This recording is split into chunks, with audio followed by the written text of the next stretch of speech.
Bollywood king Shahrukh Khan ও তার স্ত্রী গৌরী খানের এক অমূল্য সম্পদ মান্নাত।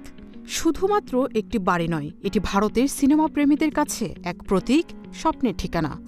আজকের দিনে মান্নাতের নাম না জানা কোনো সিনেমাপ্রেমী খুঁজে পাওয়া মুশকিল।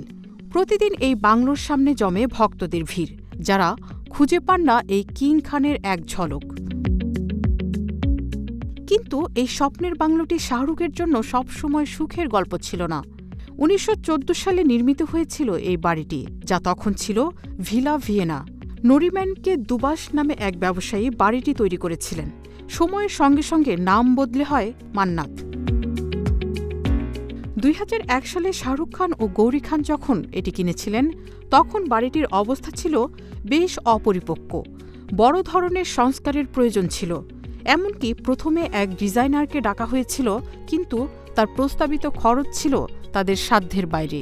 পরে গৌরী খান নিজের হাতে সময় নিয়ে বাংলোটিকে সাজিয়ে তোলেন নিজের মতো করে।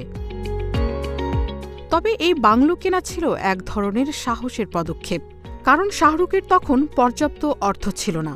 জানা যায় তিনি এক প্রযোজকের কাছ থেকে আগাম টাকা ধার নিয়েই বাংলোটির মালিক হয়েছিলেন। মূল্য ছিল প্রায় ১৩.২৩ কোটি রুপি, যা কিনা এখনকার দামের তুলনায় ক্ষুদ্র মনে হলেও তখন এটি ছিল বিশাল বিনিয়োগ। বলিউডের বিখ্যাত ছবি ইয়েস বসের শুটিংয়ের সময় শাহরুখ খান যখন প্রথমবার এই বাড়িটি দেখেন, তখনই তার মনে হয়েছিল একদিন এই বাংলোটি তারই হবে। সেই স্বপ্নকে আজ বাস্তবে পরিণত করেছেন কিং খান।